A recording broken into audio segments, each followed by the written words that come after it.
Yesterday I was like, up all night, didn't sleep, and then Have you got melatonin? I do. I also had Yeah. a sleeping pill. It didn't. After 2.5 hours, Really? like I'm on. Oh, it's the worst. Jet lag is the worst. I'm only getting it recently, and I'm like, it's so bad, especially from Thailand. How far is it from Phuket to Israel? It was 10 hours. Okay, it's 9 hours for us, so it's still decent. Yeah. All right, so run me through the next weigh-in? Okay, so exactly. Let's work backwards. That'll be perfect. So Yeah. it'll be February 8th. Sorry, the fight February 8th in the evening. Yep. The weigh-in is going to be February 7th in the morning. Beautiful. Got 24 hours. Very happy with that. Yeah. And now my coach, like, we're trying to discuss literally like now when we're going to fly out, meaning between the Yeah. 5th probably or the 6th. That means to be there And what's the exact limit you have to be? 62 and a half. 62 and a half? Yeah. So easy for us. Your body composition, let me tell you, it's so easy for weight cuts. Like you're so much more jacked than when we started. Those photos you update me on Instagram, and like obviously chalk and cheese from when you started, all that stuff when you're going through all your medicals and stuff like that, to like where you've gone now is very, very impressive. Yeah. Well, thank you so much. First of all, I appreciate that. It's also the physical work and also the acceptance and the mental work around that. It's as fighters that we're always like constantly on that weight. It's really hard to Yeah. be, to let go sometimes. 100%. But I think so where we're at now, so we're about like hovering between 65 And a half to 66. 0.5 Yeah, to exactly. 66. And 60, that hovering that half a kilo will just be purely just like sodium, water retention and stuff like that. I dare say that now you're back in Israel, you'll find that your weight will probably be likely lower than what you think it is. Because this happens all the time in Thailand, because everyone prioritizes electrolyte intake so much when they're in Thailand that their weight will seem to be higher than what it actually is. And when they come back to Australia or come back to Israel in your case, and the electrolyte content or the electrolyte intake is a bit less because we're not so worried about that level of dehydration because of the heat, then you'll find that you might actually level out and you might be closer to probably 65. But we can see in the next couple of days how you go. I would have thought a bit different, the opposite, because I'm not sweating so much, especially now in the winter. So you would think like maybe it would be a little more higher. It can. It's just like it's definitely changed. Someone like who's got a muscular frame like yourself, and a lot of guys we train with in Thailand, they'll kind of stagnate. Their weight will seem a bit like it's stagnating a lot. That's because obviously we're very, very aware of how much electrolytes we're losing through the sweat, because obviously we're sweating high. But we'll see. Depending, like, I don't know what your training facilities are like over there, but in terms of where we're at in terms of safety wise for the cut, we've got 24 hours, and say we've got 3 kilos, we'll go 65.5. That's only 4.5% or 4.6% of our body weight in a week, which I think is obviously within that range is incredibly healthy in terms of our ability to make weight with ease, but then not compromising any of your, digestive systems or putting your body through that much stress that the rehydration and refuel would be incredibly optimal, I think, for this one.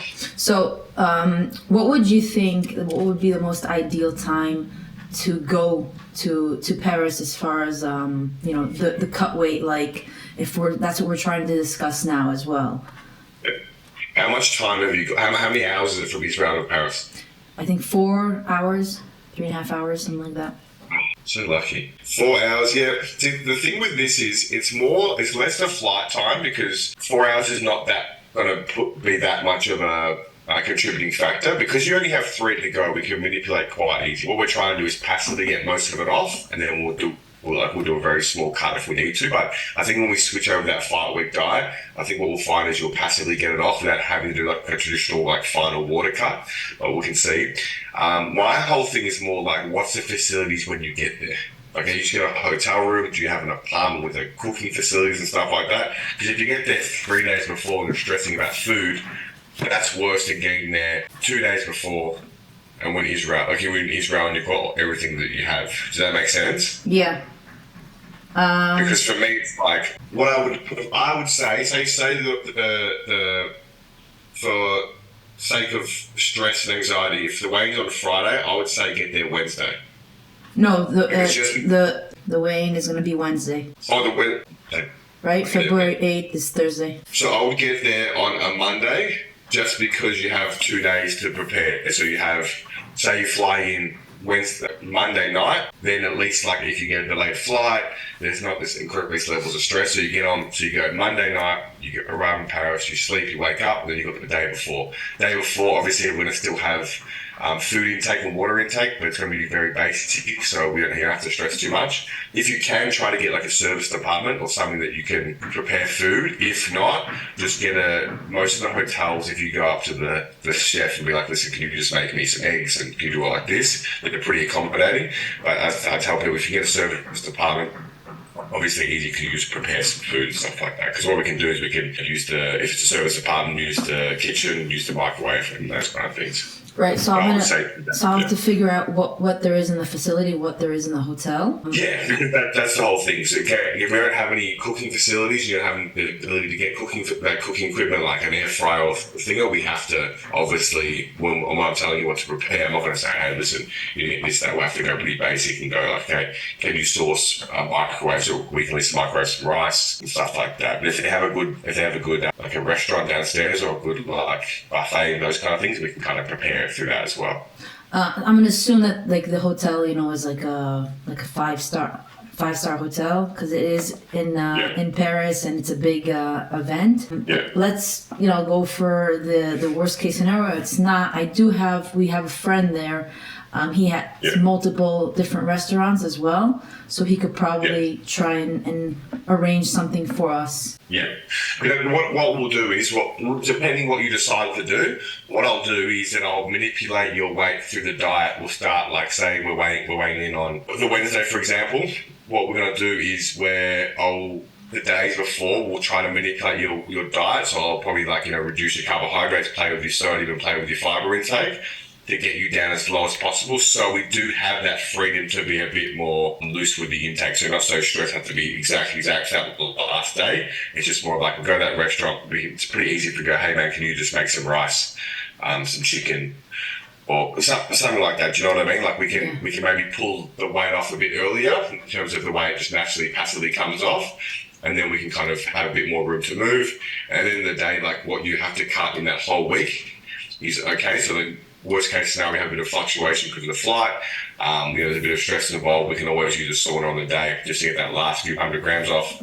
That won't be detrimental, and we should get the rehydration. Because what I'm more worried about is making sure we have the cooking facilities, or making sure we have the ability for you to refuel as optimal as possible. Because we can make weight with ease. We've done it before, and with these numbers, we're going to do it again with a lot of ease. What I really want to do is make sure that we have ourselves organised for after weigh-ins, that we're getting that abundance of carbohydrates, we're getting that frequency of your meal patterns in, and we have access to electrolytes and waters and all those kind of things. Right. So speaking about electrolytes, as far as refueling that kind of way, is like coconut water and salt and lemon, like I did till now, enough, or you prefer the standard, electrolytes?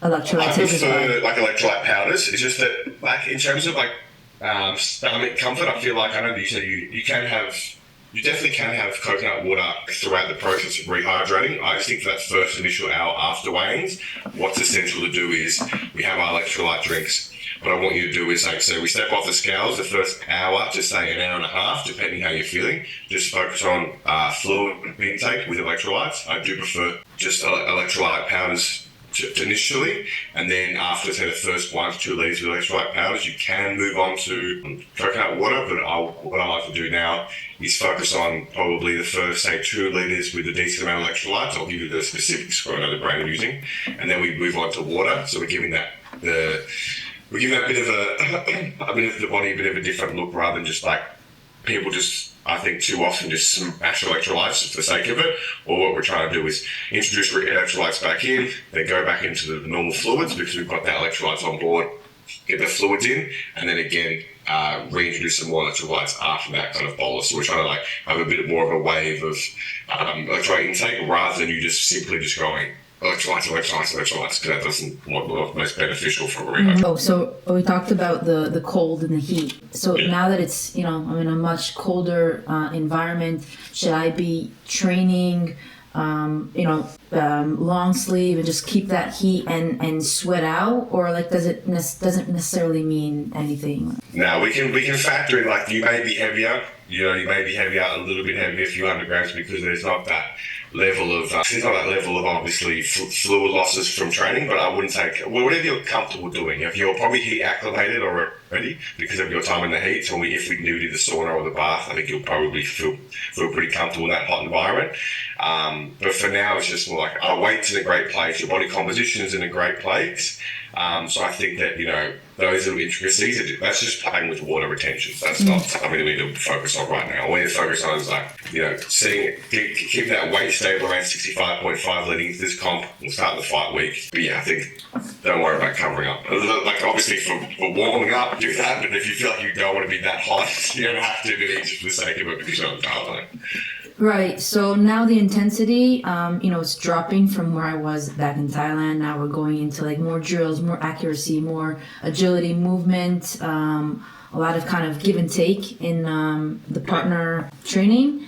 And I'm going to train this afternoon as well, but it's not the same intensity. So I just want to like make sure on my end that, I don't also overconsume as far as the carbohydrates. So like where I really need that guidance as well. Yeah, I think what's important to do is there's two elements we can look at. That's why, like I said to you the other day, like, maybe we're going to check your weight every 3 to 4 days so we get that constant average to see where we're at, because extra carbohydrate intake for someone who's as active as you isn't necessarily a bad thing. Doesn't mean because your workouts are going, your workout intensity is decreasing, there's a necessity to drop your calories or drop your carbohydrates, for example. Because when looking at this different phases, because you have been training so hard, that maybe this gives you a chance for a little bit of extra calories during this time to kind of recover optimally. So if I would say stick to what we have been doing so far, but if it starts to creep up dramatically, then we can do something. But I would say that the extra carbohydrates in this phase where you're kind of tapering a bit this week, I think would serve nothing but benefits in terms of optimizing your recovery, which is obviously what we're trying to do. Because I don't think, you're not an athlete with a huge amount of fat mass to manipulate. And I think your metabolic function is quite healthy, so there's no need to necessarily play with your intake right now. I think you should keep it as it is in terms of that carbohydrate intake, optimize your recovery, and I'll grant to say that in the next couple of days when you increase the intensity, go next sparring, that you'll feel absolutely fantastic. Okay. But just update me every 3 to 4 days with your weight, and if you feel like there's something that's happening that's not conducive to you feeling good, then we can obviously alter it as we can. Okay. And as far as creatine intake, you said only once we start the cut, or when would I stop taking that? You don't have to stop, to be honest. We stop a more myth, because you're of saying? everyone's fear of it.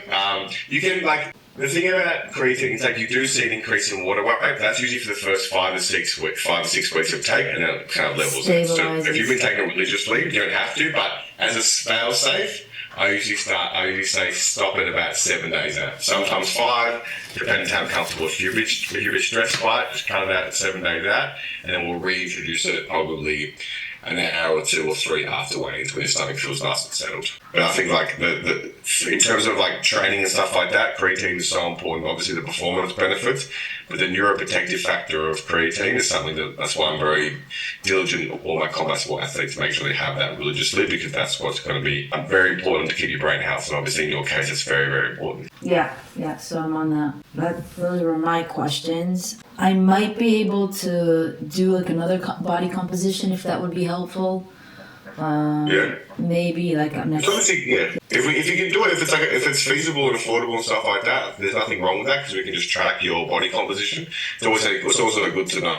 I like to look at the numbers and be like, oh, actually, I've got more muscle. Everyone like that, so you can definitely do that. But in terms of this fight and the numbers that you're at the moment, it's very conducive of where we need to be doing it safely, doing it optimally. Like 4.5% is a great range. Like, granted, even if you came in at 56 for that fight week, given the fact that we have 24 hours to do so, I'm very comfortable from you going from 66 to 62.5 if we have that amount of time.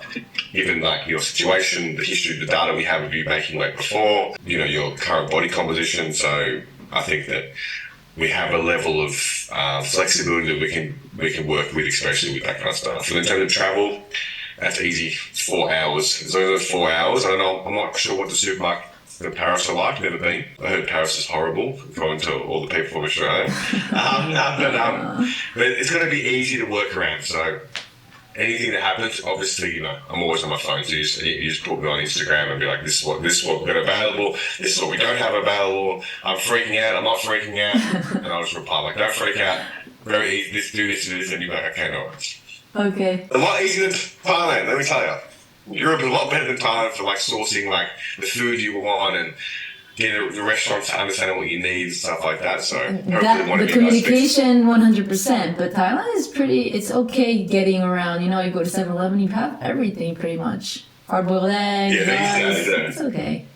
Yeah, that's true. But yeah, just keep me posted like every 3 to 4 days where exactly this is where I'm at. And okay, sweet, stay the path. But like, there's no point being scared of the carbohydrates for someone like you who, you know, you train consistently, you're in great shape.